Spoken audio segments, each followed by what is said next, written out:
Welcome back to the Nook. Today we'll be talking about my current reads and also a little book haul from the recent Singapore Art Book Fair. Maybe I should go through the Art Book Fair stuff first. This is the brochure. Little ASMR moment. Every year there is an art book fair. This year I didn't really have a lot of time to go into the fair itself. I was there for about 2 hours, but I did come away with a few things. The first place that I bought anything from is from Feelers. Feelers is a collective of artists and designers and tinkerers, and they're primarily interested in inquiring into technology and its kind of effects on us. And they made a little zine out of the Art and Tech Lab that they were part of, and funnily enough I was in that project team. I was the one managing a lot of the admin for that project, so it was really nice to see them come out with a little zine for it. Also, I did get a bit of their score. I'm a little bit worried to open it, but let's see. Do I really want to open it? This is like a score, I think for an audio piece that they made during the pandemic, and they had made different people kind of saying out these things. For example, knead your body into dough, bake yourself into a loaf of bread.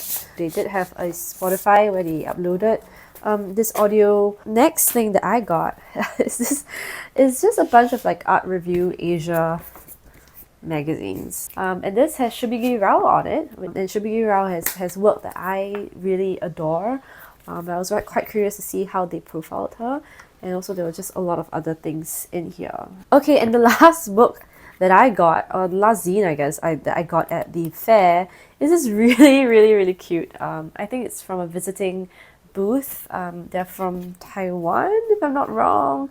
This is called I'm Your Vessel and You Are Mine by Titi and Xiaoba Chang. Basically, this artist made this little zine of their cat who has since passed away. These photos are just adorable. I just feel like the way that there are these photographs of the cat moving into little doodles.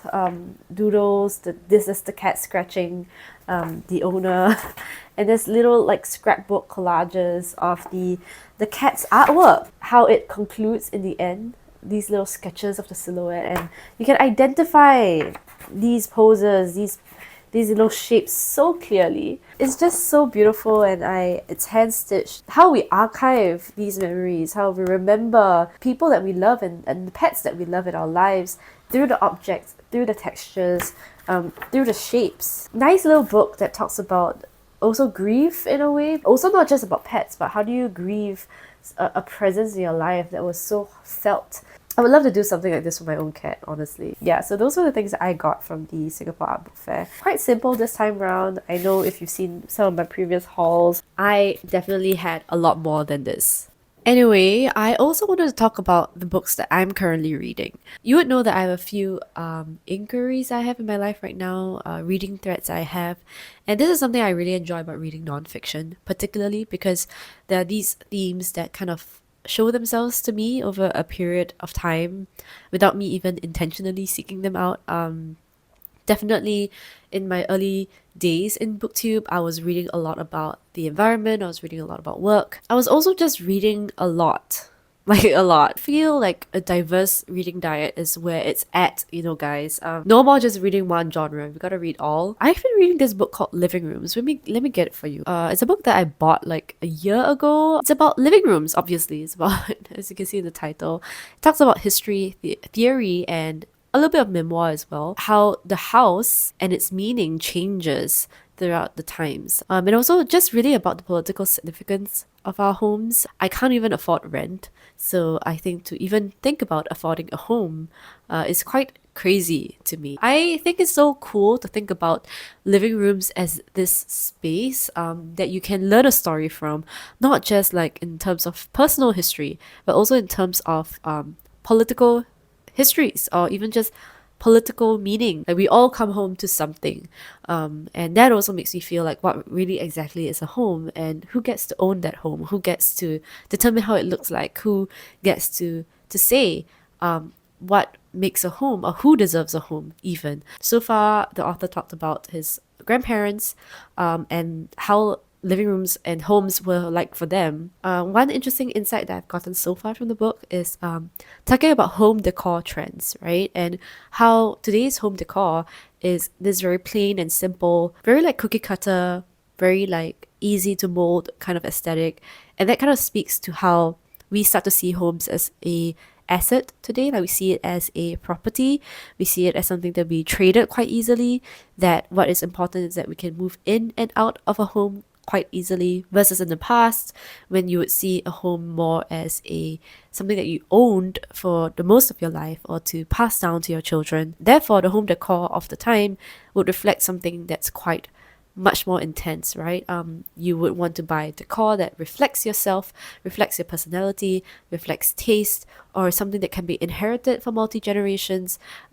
Something that's quite bold and heavy and able to be parked in the corner, not moved for decades, right? But I'm only one third through, and I'm not so sure like how the rest of the book will go, because it is quite a specific topic, living rooms, and quite very much about the aesthetics of the place. The next book that I'm currently reading is The Parenthood Dilemma: Procreation in the Age of Uncertainty. Now, I barely opened this book, so I can't really tell you much about it. This is very much in line with thoughts I've been having nowadays, which is about the ethics of parenthood. But I'm also thinking about like parenthood. What are the ethics of me actually creating a biological offspring? I do admit it's a privilege to be able to think about this in the first place, because obviously family planning and the ethics and politics of it all, it's not something that I would say is so easily accessible to everyone, and it's not something that many people will consider before they actually start a family. But I do think that there should be greater access to things about